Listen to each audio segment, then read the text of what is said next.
Music और singing से जुड़ी सभी जानकारियों के लिए सब्सक्राइब करें मेरा चैनल और दबाएं बेल आइकन ताकि आपको सारे वीडियोस के अपडेट्स मिल पाएं सबसे पहले। Thank you. हेलो रॉकस्टार, नमस्ते। मैं हूं आपका दोस्त vocal coach singer song writer Ranit Singh और आप सभी का स्वागत है इस चैनल में जिसका नाम है sing along with Ranit. Sing Along, E-Academy for Singers. Learn from your home.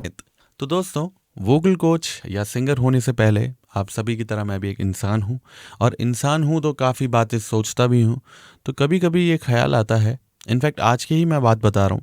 तो आज मैं बैठा था और काफ़ी रैंडमली गाने में प्ले कर रहा था, नए भी पुराने भी। मैं जब नए गाने और पुराने गाने सुन रहा था तो एक थॉट जो है वो कॉन्टिन्यूसली चल रहा था मेरे साथ, एंड आई वाज लाइक कि जैसे कि मुझे ऐसा लग रहा है इस वक्त कि नए गाने और पुराने गानों में एक डिफरेंस है, क्या ये बाकियों को भी लगता होगा? ऐसा हो सकता है कि बहुत सारे लोग ऐसा सोचते होंगे, बहुत सारे लोगों के मन में ये बात आती होगी कि नए गानों से ज़्यादा हमें पुराने गाने ज़्यादा अच्छे लगते हैं और आपके जो फेवरेट्स हैं कई गाने वो पुराने ही हैं। ऐसा क्यों? हमारी तो पैदाइश अभी की है, 90s की, 80s की, 2000s की या लेट 2000 की। तो ऐसा क्यों है कि आज भी वो गाने जो 50, 60, 70, 80 साल पुराने गाने हैं वो आज भी सेंस बना पा रहे हैं, आज भी वो गाने अच्छे लग रहे हैं। जबकि कई ऐसे गाने हैं जो रिसेंटली हम सुनते हैं, every day there like 50 to 100 songs coming out. तो ऐसा भी होता है कि कुछ नए गाने हम सुनते हैं बट हमें वो बिल्कुल बेकार लगते हैं, हमें बिल्कुल अच्छे नहीं लगते हैं, बिल्कुल हम उससे रिलेट नहीं कर पाते हैं। ऐसा लगता है कि ये गाना किसी ने बनाया भी कैसे और किसी के दिमाग में ऐसा आ भी कैसे सकता है, कोई ऐसा सिंगर इसको गा भी क्यों रहा है और ऐसा गा कैसे सकता है, लिखने वाला ऐसा लिख कैसे सकता है। ऐसे सवाल सबको आते होंगे, राइट? तो जब आप पुराने गाने सुनते हो तो ऐसा कम होता है आपके साथ। मैं ऐसा नहीं कहूँगा कि पहले बिल्कुल ऐसा कोई गाना आया ही नहीं, लेकिन yes the ratios were different. पहले अगर 100 गाने हैं तो 90 गाने अच्छे होते थे, 10 गाने इधर उधर होते थे, बट आजकल उल्टा होता जा रहा है। तो ये चीज़ें समझनी बहुत ज़रूरी है क्योंकि मेरे जो फॉलोअर्स हैं, जो सब्सक्राइबर्स हैं, जो रॉक स्टार्स हैं, ये सब सिंगर बनने की राह पे हैं, सब म्यूज़िक से कहीं ना कहीं एसोसिएटेड हैं। कोई लिसनर है तो कोई गाता है, कोई परफॉर्म करता है, कोई सीखता है। तो उन लोगों को ये बात जाननी बहुत ज़रूरी है क्योंकि ये सवाल बहुत लोगों के मन में आता होगा कि पुराने गाने आज तक चलते जा रहे हैं और हमने कोई गाना 1 महीने पहले सुना होगा तो हम वो भूल जाते हैं। 1 साल पहले का कोई गाना है वो अब हम सुनना भी नहीं पसंद करते। इनफैक्ट अगर कोई गाना हम 10 से 15 बार सुन लेते हैं तो हम उससे बोर हो जाते हैं। ऐसा क्यों? ऐसा क्यों? ऐसा क्या बात है कि ऐसा हो रहा है? तो मेरे दिमाग में बहुत सारे ऐसे सवाल आए थे, बहुत सारे उनके जवाब भी आए थे। तो वही मैं आप सबके साथ बांटने वाला हूँ, आप सबको बताने वाला हूँ। तो इस वीडियो के एंड तक आपको एटलीस्ट ये पता चल जाएगा कि पुराने गाने क्यों नए गानों से बेटर हैं और क्यों ऐसा होता है कि पुराने गाने हमें सुनने का ज़्यादा मन करता है, हमें अच्छे लगते हैं, और कौन किस तरह के लोग पुराने गाना सुनना प्रेफर करते हैं और किस तरह के लोग पुराने गानों को नहीं सुनते हैं। तो वीडियो में बने रहिएगा, आगे बहुत सारी और भी बातें होने वाली है जो आप सभी लोगों के लिए इम्पोर्टेंट हैं। जुड़े रहिएगा पूरे वीडियो में। और जो नए लोग हैं, आप लोगों से स्पेशली मैं रिक्वेस्ट करूंगा कि इस चैनल पे आने वाली वीडियोस को देखें। This video can be an eye opener. शुरू करते हैं। तो पहली जो चीज़ मैं पॉजिटिव बातों से शुरू करूंगा कि पुराने गानों में क्या पॉजिटिव बातें वो थी जिसकी वजह से पुराने गानों की जो लाइफ है वो काफ़ी ज़्यादा है और आज भी हम उसको इक्वली, जैसा जब वो रिलीज़ हुआ होगा उतना ही एक्साइटमेंट से आज भी उसको हम इंजॉय कर पाते हैं, सुन पाते हैं। जब हम कोई पुराना गाना पहली बार सुनते हैं तो ऐसा क्यों होता है कि यार हमें बहुत एक्साइट करता है, जबकि नए गाने जब आते हैं वो उतना एक्साइट नहीं कर पाते, जबकि वो भी नए गाने हैं, वो भी आप पहली बार सुन रहे हो। तो क्या वो रीजंस होते हैं? तो रीज़न बहुत सारे हैं, कुछ मेरे दिमाग में जो आए थे मैं आपको बताना चाहूँगा। कि सबसे पहले तो कॉम्पोजिशन जो होती थी वो इतनी सिंपलिस्टिक अप्रोच के साथ बनती थी कि नॉर्मल आदमी को समझ में भी आए और साथ में वो उससे रिलेट भी कर पाए। साथ ही साथ जो कंपोज़र होता था वो अपनी परफेक्शन के लिए जाना जाता था। अगर कोई कंपोज़र है तो वो ऐसे हल्के में कुछ भी कंपोज नहीं करेगा जस्ट बिकॉज कि भाई ये चल रहा है तो चलो यही बना देते हैं, ऐसा नहीं था। देवर लाइक कि नहीं यार, एक थॉट पकड़ते थे, उस थॉट के साथ वो चलते थे, उस थॉट को दिखाने के लिए जो भी मेलोडी उन्हें चाहिए होती थी वो कंपोज करते थे। फिर उनके दिमाग में सिंगर्स होते थे कि कैसी आवाज़ें इस गाने पे खिलेंगी, और जो लिरिक्स लिखने वाले होते थे वो और कंपोज़र, उन दोनों की सोच कितनी ज़्यादा मिलती होगी कि वो दोनों मिलके एक ऐसा गाना प्रोड्यूस करते थे जो एक नॉर्मल लोगों की लाइफ पे भी उसका इम्पैक्ट है। आज भी ऐसा होता है कि गम है, कोई खुशी है, कुछ लो फील कर रहे हो आप, कभी ऐसा बहुत फिलोसफर वाला दिमाग चल रहा है तो आप उन गानों का सहारा ले सकते हो। इनफैक्ट ज़िंदगी टर्म पे ही कम से कम नहीं तो दर्जनों गाने होंगे ज़िंदगी पे खाली। एंड दिस इज़ फिनोमिनल, क्योंकि ये जो गाने होते थे सिर्फ गाने मज़े के लिए नहीं होते थे, ये गाने होते थे आपको इंस्पायर करने के लिए और आपको खुश करने के लिए, समटाइम्स आपको रुलाने के लिए। तो ये जो गाने हैं और इनको जो बनाया गया है, उनका जो डिज़ाइन है वो ऐसे ही नहीं है कि रैंडमली कुछ भी बना दिया। तो पहले का जो टाइम था, बिकॉज मल्टीपल टेक्स नहीं होते थे, तो वो लोग बहुत रिहर्सल करते थे और एक बहुत सारे गानों को तो वो डस्टबिन में ही डाल देते होंगे जो उनको लगता हो कि ये तो अच्छे नहीं हैं। उसके बाद वो कुछ ढूंढ के कुछ ऐसा काफ़ी बार करने के बाद एक गाना बनाते होंगे और फिर उस गाने को जो सिंगर्स होते होंगे वो गाते होंगे। एंड वो भी कितनी बार गाते होंगे कि उस पर इतनी बार वो उसे इतना रिफाइन कर देते होंगे कि बाद में उसमें इम्प्रोवाइज करने का कुछ खास रहता नहीं था, क्योंकि जो भी उसमें बेस्ट हो सकता था वो लोग कर देते थे।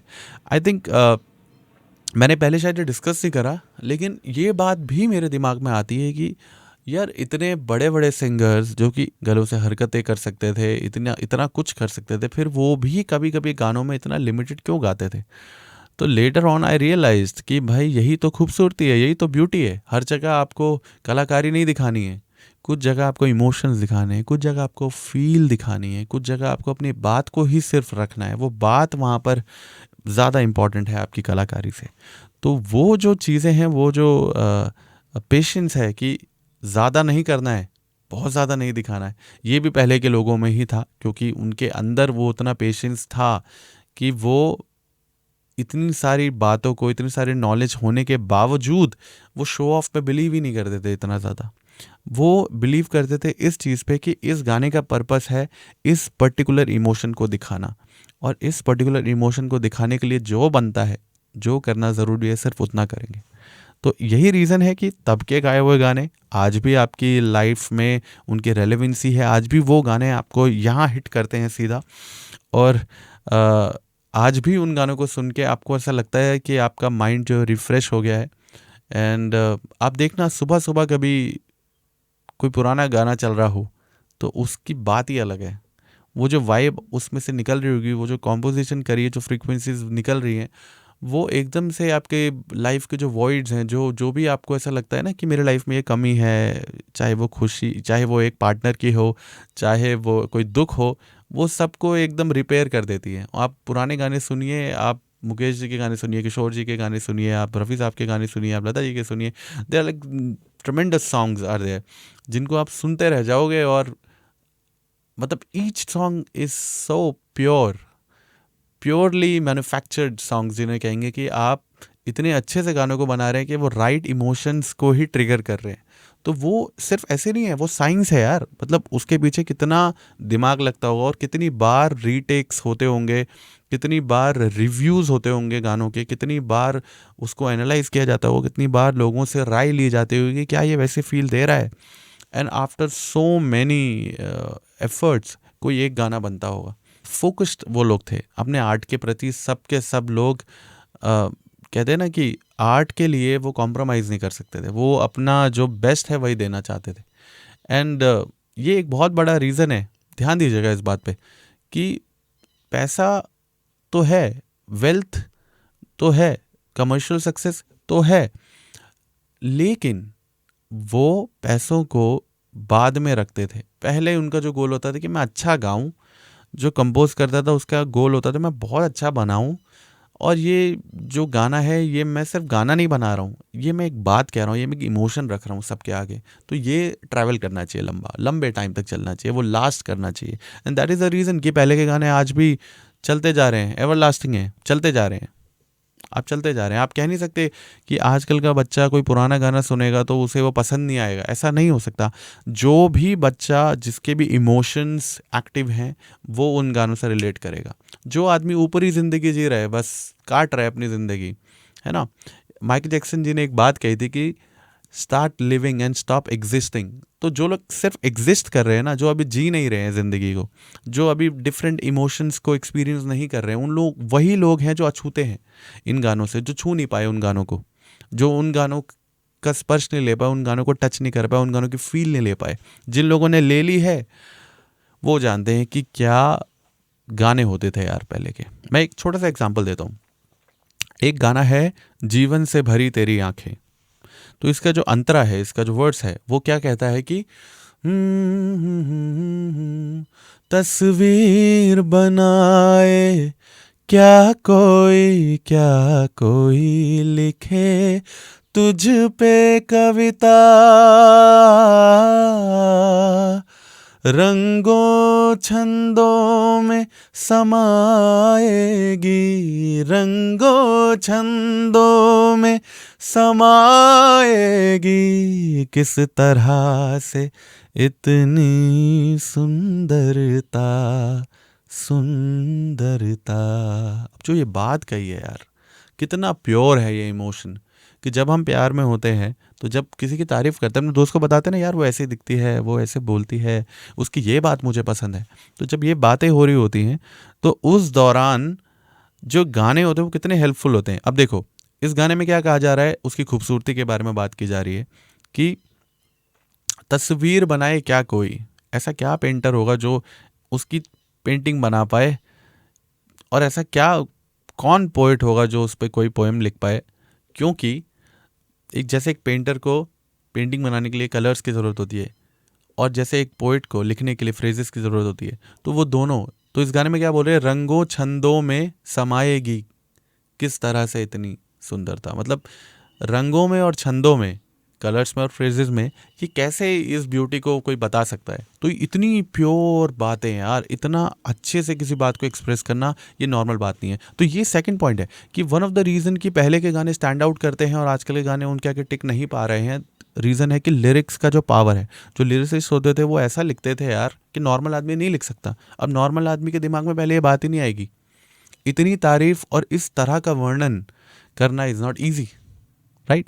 तो इसीलिए मैं कह रहा था ना कि आर्ट पे कितना ज़्यादा फोकस होता था, कि जो लिखने वाला है वो अपने आर्ट पे इतना ज़्यादा, इतना उसकी इमेजिनेशन, उसकी क्रिएटिविटी इतनी हाई है कि वो ऐसा लिख पा रहा है। नॉर्मल आदमी ये बातें नहीं लिख सकता। इनफैक्ट मैं जब गाने सुनता था ना तो आंख बंद करता था और आहा वाह अपने आप निकल रहा है, वो कोई कह नहीं रहा है मुझे कि हाँ भाई वाह बोलो, बट वो हो रहा है, इट्स हैपनिंग। तो सोचो कि किस तरह की सोच के साथ गाने बनते थे। वो कहते हैं कि लाइफ बहुत सिंपल है लेकिन लोग जानते नहीं हैं उस सिंप्लिसिटी को अचीव करना। और पहले के लोगों के पास डिस्ट्रैक्शन कम थे तो वो बहुत सॉर्टेड थे। आजकल के लोग, हम लोग इंक्लूडिंग मी, बहुत डिस्ट्रैक्शन में रहते हैं। इस वजह से हम कई चीज़ों को एक्सपीरियंस नहीं कर पाते, and it is one of them.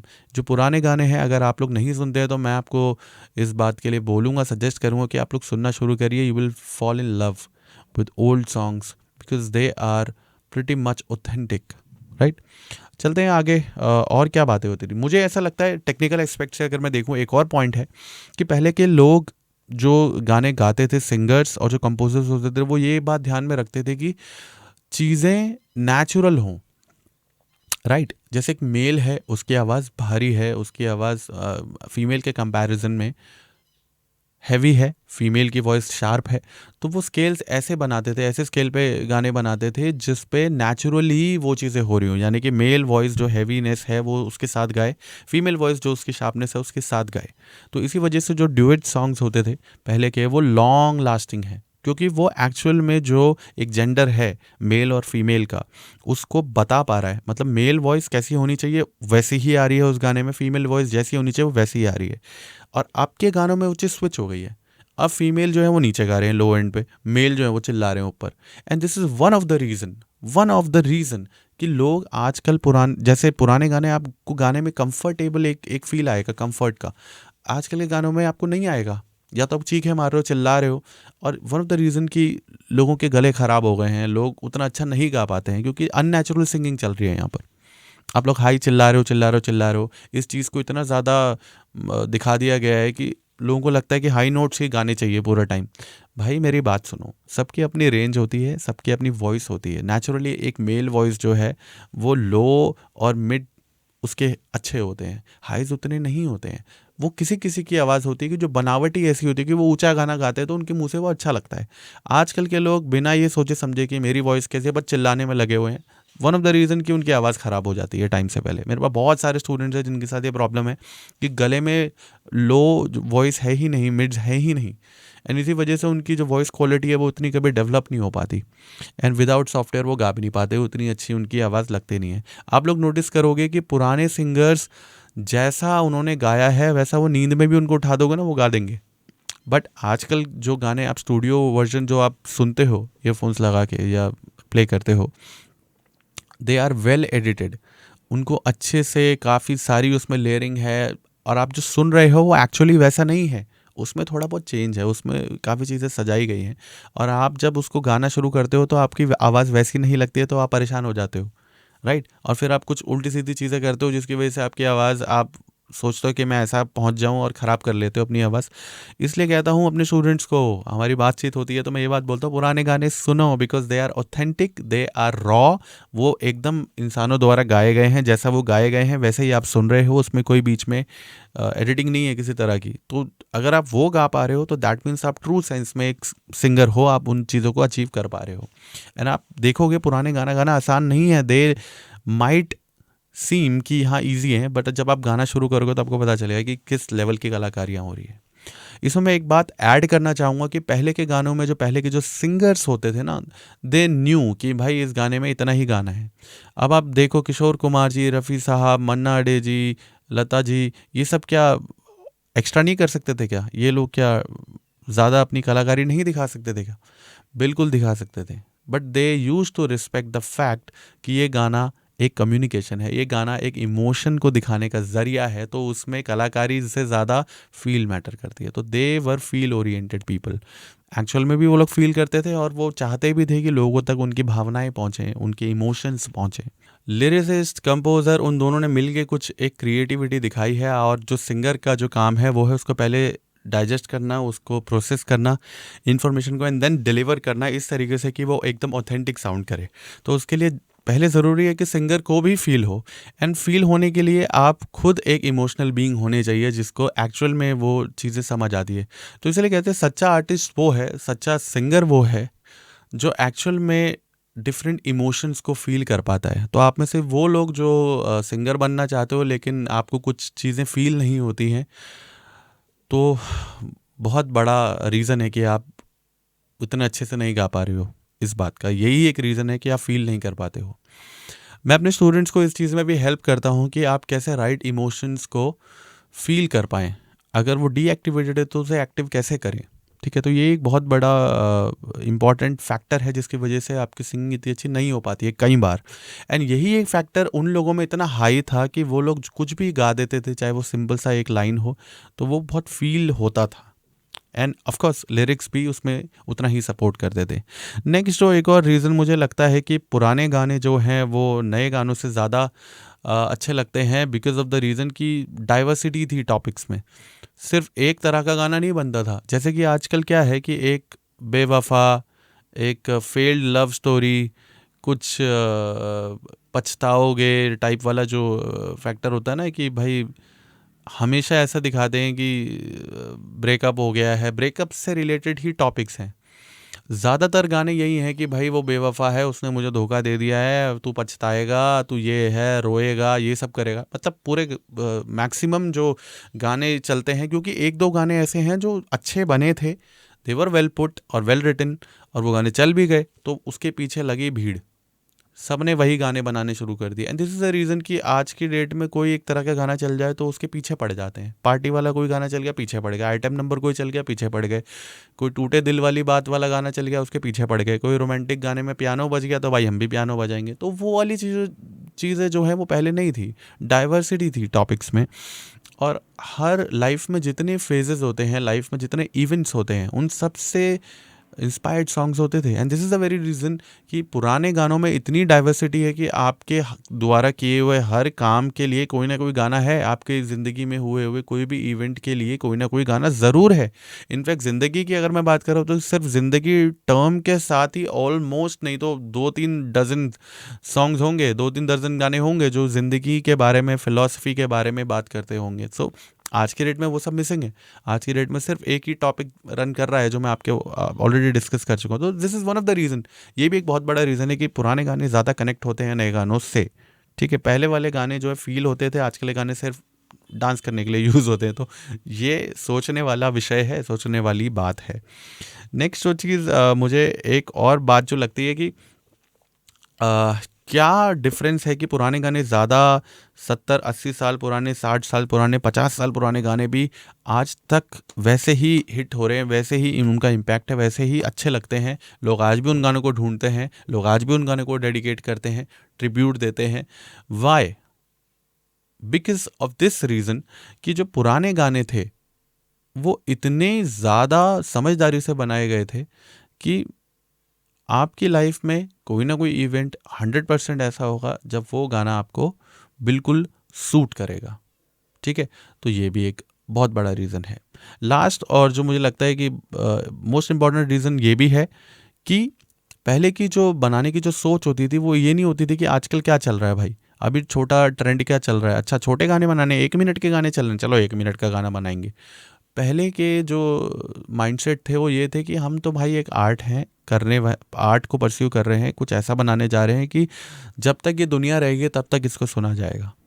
तो पहले की जो सोच है, जो कोई काम करते टाइम जो सोच है, वो ही इतनी, उसी की एक्सपेक्टेशन इतनी हाई है कि भाई उसके लिए बहुत मेहनत लगेगी। और इसीलिए क्योंकि उन्होंने सालों सालों तक चलेंगे ये सोच के गाने बनाए थे, तो वो चल भी रहे हैं। आज के जो कंपोजर्स हैं, आज के जो सिंगर्स हैं, वो सिर्फ ये सोच के गाते हैं भाई 15 दिन तो चलना है ये गाना, है भाई ये गाना का टॉपिक ये है, ट्रेंड कर रहा है अभी, चला भाई इंस्टाग्राम फेसबुक इसी से रिलेटेड गाना है तो मैं गा देता हूँ। तो वो आधे मन से गाया हुआ गाना आधा दिन भी नहीं चलता है। ठीक है, तो ये भी एक बहुत बड़ा रीज़न है। और ये ऐसे गाने जो कंज्यूम करते हैं जो आधे मन से बने हुए हैं, जिनमें कुछ है नहीं, खास कंटेंट नहीं है उसमें उस लेवल का, तो जो लोग इन गानों को ज़्यादा कंज्यूम करते हैं, धीरे धीरे उनका मेंटल लेवल भी डाउन हो जाता है। धीरे धीरे उनके सुनने का जो मतलब जिस तरह का उनको सुनना चाहिए वो ना सुनने की वजह से उनका एक्सपेक्टेशन कम हो जाता है और फिर वो वैसे ही गाने सुनते रहते हैं एंड फिर उनकी जो इमोशनल ग्रोथ है वो हो नहीं पाती है। तो ये भी एक रीज़न है कि सोच ही ऐसी है कि गाना लंबा नहीं चलना है, 1 महीना चल जाए बहुत है, तो वो उतना ही चलता है। एंड पहले की जो गानों की जो बनाने की जो सोच थी वही इतनी हाई थी कि भाई वो गाने आज तक चलते जा रहे हैं और वो चलते रहेंगे, वो चलते रहेंगे। अगर मुझ जैसा बंदा सुन रहा है गाने जो 60-70 साल पहले आए थे उसके पैदा होने से, तो डेफिनेटली आगे भी ऐसा ही होने वाला है। तो ये जो वीडियो था ये एक आई ओपनिंग वीडियो था मेरे लिए और आपके लिए कि आप सीखें, समझें, जानें, सही सुने, सही चीज़ें सुनाएं, सो दैट आप लोगों को ये चीज़ पता चले कि भाई गाने तो इसलिए नहीं होते हैं कि आपको उसमें कुछ शो ऑफ करना है। गाने तो इसलिए होते हैं कि आप अपनी बात को किसी के कानों तक, किसी के दिल तक, किसी के मन तक पहुंचा पाओ। तो ये उसका एक वे है, एक मीडियम है। ठीक है, तो आई होप आप लोगों को बहुत सारी बातें पता चली होंगी और आपको ये भी पता चला होगा कि मैं क्या सुनता हूँ और मैं क्या प्रोपोगेट करता हूँ, मैं क्या चाहता हूँ कि आप लोग भी करें। पुराने गाने सुनिए, पुराने गाने सुनने से आपको बहुत ज़्यादा फ़ायदा होगा। सो इस सोच के साथ मैं आप सबको प्रणाम करता हूँ, नमस्ते करता हूँ, बाय बाय करता हूँ। इस वीडियो में इतना ही है, मिलते हैं अगले वीडियो में कुछ ऐसे ही टॉपिक्स के साथ। Till then bye bye, take care, enjoy.